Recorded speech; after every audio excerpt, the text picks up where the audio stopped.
천하의 애플도 때론 30% 넘게 추락, 예측 말라 ETF 대부의 조언. 시장을 예측해 타이밍을 맞추려 하지 말고 항상 꾸준히 투자해야 합니다. 배재규 한국투자신탁운용 대표는 23일 서울 여의도 한국투자운용본사에서 이데일리와 안나 이같이 밝혔다. 지난 2002년 국내에 처음으로 상장기수 펀드를 도입한 배 대표는 2022년부터 한국투자신탁운용을 이끌고 있다. 그가 국내에 성장의 씨앗을 뿌린 ETF 시장은 20여 년 새 120조 원 규모로 커졌다. 특히 지난 한 해에만 50% 넘는 성장을 보였다. 배 대표는 ETF 시장의 급격한 성장세에 대해 매매 편의성과 상품 다양성으로 자본시장의 투자 욕구를 충족해주고 있는 덕분이라고 평가했다. 배 대표는 가입 절차가 번거로운 펀드에 비해 ETF는 매매가 너무 쉽고 또 글로벌 상품들까지 나와있어 주식보다도 다양하게 투자가 가능하다며 ETF의 이 두 가지 강점이 자본시장에서 돈을 벌고 싶은 투자자들의 수요와 맞아떨어졌다고 말했다. 국내 시장에는 모두 823개의 ETF가 상장돼 있다. 특히 개인 투자자들은 지난 한 해 1조 8천억 원 넘는 규모로 ETF를 순매수했다. 배 대표는 개인 투자자들에게 투자를 통한 수익 실현을 위해선 장기로 분산에 투자한다는 원칙을 지켜야 한다고 강조했다. 배 대표는 지난 2007년 이후 17년 새 주가가 75배 넘게 오른 애플을 예로 들었다. 그는 지금 돌이켜보면 애플 주가가 75배 넘게 오른 것이지만 그 사이 고점 대비 최대 손실폭이 60%가 넘기도 했고 엔비디가 30%를 넘어간 경우만도 5번에 달했다며 이렇게 낙폭이 큰 구간에서 흔들리지 않아야 75배라는 수익률을 실현할 수 있는 건데 그걸 견딜 수 있는 투자자는 많지 않다고 말했다. 그는 같은 기간 나스닥 100 지수는 11배 올랐는데 그 기간 엔비디가 30%를 넘은 경우는 2번뿐이었다며 애플이란 단일 종목에 투자하는 것보다 수익률은 낮지만 그만큼 위험성은 떨어져 장기로 가져가 수익을 실현할 수 있는 현실성이 훨씬 높은 것이라고 말했다. 배 대표가 실제 개인 투자자들이 수익을 실현하기 위해 장기뿐 아니라 분산 투자가 중요하다고 강조하는 이유다. 배 대표는 장기로 분산 투자가 유망한 테마로는 반도체를 꼽았다. 그는 지금은 기술의 시대라며 투자할 테마를 고를 때 역시 향후 12년 좋을 테마가 아니라 적어도 10년 이상은 갈 테마를 선택해야 한다고 말했다. 그러면서 S&P 500 지수보다는 기술주 중심의 나스닥 100 지수에 투자하는 게 낫고 더 나아가면 모든 기술에 없어서는 안 되는 반도체를 담아야 한다고 강조했다. 배 대표가 이 같은 기조에 따라 취임 후 한국투자신탁운용의 ETF 브랜드를 에이스로 바꾸고 처음 내놓은 에이스 글로벌 반도체 탑4 플러스 솔렉티브 ETF는 최근 1년 61-67%의 높은 수익률을 기록하고 있다.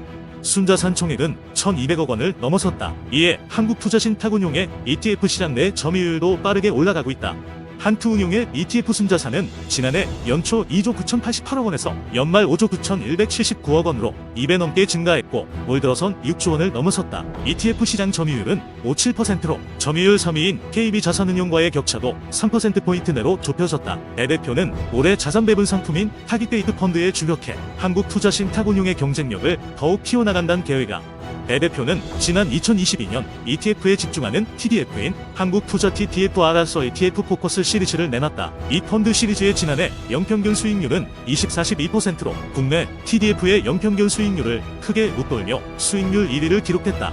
그는 자산 배분 상품의 대표가 TDF라며 투자자들이 장기로 투자하면 수익을 실현할 수 있는 자산 배분 상품에 주력해 나가겠다고 말했다. 미국 금융당국이 기업 공개와 관련한 까다로운 규정을 피하는 우회로로 사용되는 기업 인수 목적 회사의 합병에 대한 규제에 나섰다. 월스트리트 저널은 24일 미국 증권거래위원회가 이날 스펙 합병에 대한 정보 공개 강화를 골자로 한 규정을 신설했다고 보도했다. 5개월 후 발효되는 새 규정은 스펙 소액 주주들에 대한 보호를 위해 마련됐다. 스펙은 비상장 기업의 인수합병을 목적으로 하는 특수회사다.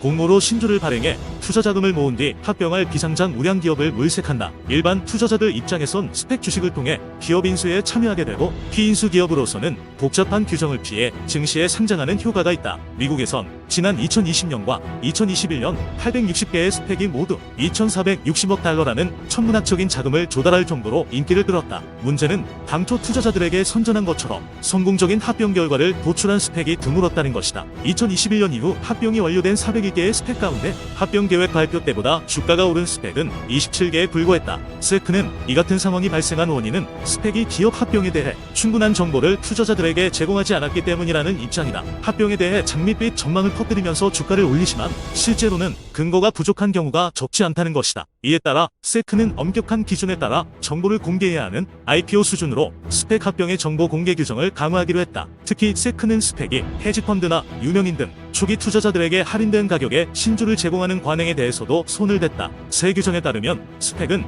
향후 주가에 부정적인 영향을 줄 수 있는 초기 투자자들에 대한 혜택 규모와 내용을 일반 투자자들에게 공개해야 한다. 전문가들은 이 같은 규정이 발효되면 스펙의 인기가 크게 줄어들 것으로 보고 있다. 지난해의 경우 고금리로 금융시장이 위축된 상황에서 금융당국까지 감독을 강화함에 따라 스펙을 통한 우회 상장 건수가 31건으로 급감했다. 게리 겐슬러 세크 위원장은 새로운 규정에 대해 기업이 우회로를 이용해 상장을 했다고 해서 투자자들에 대한 보호가 허술하면 안 된다고 말했다. 국내 증시가 연초 이후 약세장에서 헤어나오지 못하면서 업황 전망이 나쁜 종목을 중심으로 52조 신저가가 속출하고 있다. 25일 한국거래소에 따르면 연초 이후 전날까지 유가증권 시장에서 장중 52조 신저가를 기록한 종목의 수는 147개로 집계됐다.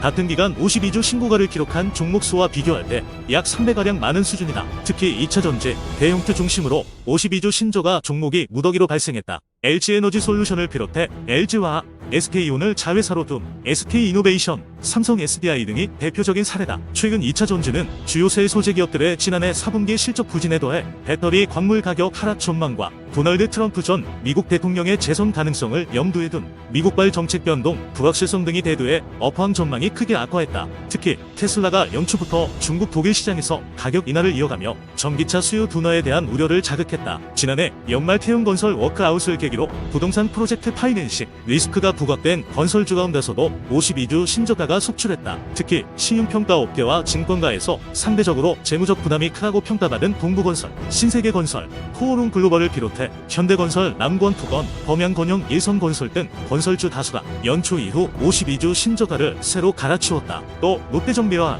롯데케미칼, 금호석유 등 화학정유 부문에서도 52조 신저가 종목이 상당수 나왔다. 최고운 한국투자증권연구원은 화학업종에 대해 불확실한 대외 경기 환경의 수요가 여전히 부진하고 코로나19 팬데믹 이후 중국 중심의 대규모 증설이 진행된 탓에 그간 누적된 공급 과잉이 단기적으로 해소되기 어려운 수준이라며 대체로 작년 4분기에 시장 기대치를 밑도는 실적을 냈을 것이라고 말했다. 아울러 중국의 경기 침체 및 지정학적 갈등이 불거지며 중국 소비 관련주로 분류되는 호텔신라, GKL, LG생활건강 등도 새해 들어 52주 신저가를 찍었다. 반면 이 기간 52주 신고가를 찍은 종목은 반도체주를 제외하면 대체로 업황 개선보다 개별적인 이슈에 힘입은 사례가 많았다. 경영권 분쟁에서 사모펀드가 승소하며 지배구조 개선 기대감이 불거진 남양유업이나 셀트리온 헬스케어와 통합해 상장한 셀트리온, 미국의 비트코인 현물 상장지수 펀드 승인부, 국내 최대 가상화폐 거래소 업비트 운영사 두나무의 지분 보유 사실이 부각된 한화투자증권 등이 대표적이다. 삼성전자와 SK하이닉스의 경우